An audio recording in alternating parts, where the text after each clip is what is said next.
यार easily dirt ਤਾਂ ਗਾਇਬ ਹੋ ਗਈ ਹੈ। Hello guys, welcome back to another video.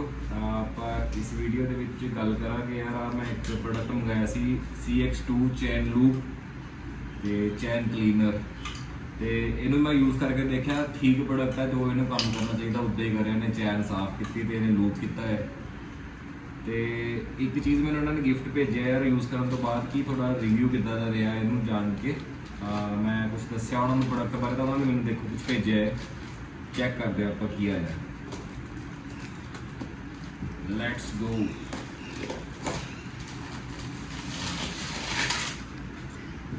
ਇਹਨੂੰ ਦੋ ਕਾਫੀ ਹੈਵੀ ਵੇਟ ਹੈ ਇਹਨਾਂ ਦਾ ਕੁਛ ਤਾਂ।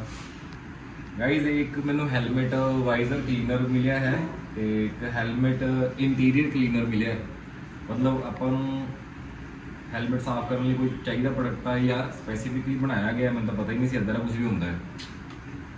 ਵੈਰੀ ਨਾਈਸ ਯਾਰ। ਚਲੋ ਹੈਲਮਟ ਦਾ ਆਪਾਂ ਸਿਸਟਮ ਦੇਖਦੇ ਕੀ ਸੀਨ ਹੈਗਾ।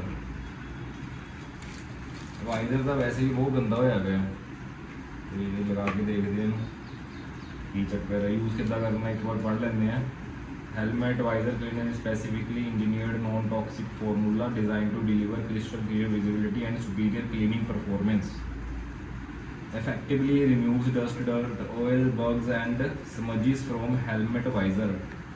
How to use: shake well before use, spray directly on visor, helmet surface, wipe gently with a clean soft cloth. For best results use a microfiber cloth, allow to air dry if required. Microfibre cloth ਆਪਣੇ ਕੋਲ ਹੈਗਾ। ਵੀ ਹੈ microfibre cloth. Shake ਕਰ ਲੈਂਦੇ ਆ ਇਹਨੂੰ ਪਹਿਲਾਂ। ਪੁਰਾਣੇ ਪ੍ਰੋਡਕਟ ਰੱਖੀ ਨੀਚੇ।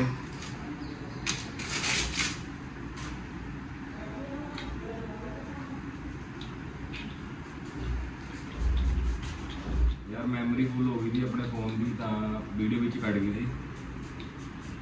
ਇਹਨੂੰ ਯਾਰ ਇਹ 'ਚ ਫ੍ਰੈਗਨੈਂਸ ਹੀ ਆ ਰਹੀ, ਕਾਫੀ ਸਹੀ ਲੱਗ ਰਹੀ ਹੈ। ਆਪਾਂ स्प्रे करता अच्छे से। ਉਹਨੂੰ ਸੈੱਟ ਹੋਣ ਲਈ ਤਾਂ ਲਿਖਿਆ ਨਹੀਂ ਹੋਇਆ ਕਿ ਛੱਡਣਾ ਆਪਾਂ। ਫਾਸਟ ਐਕਟਿੰਗ ਕਲੀਨਿੰਗ ਫਾਰਮੂਲਾ, ਠੀਕ ਹੈ। ਚਲੋ ਮਾਈਕਰੋਫਾਈਬਰ ਕਲੋਥ।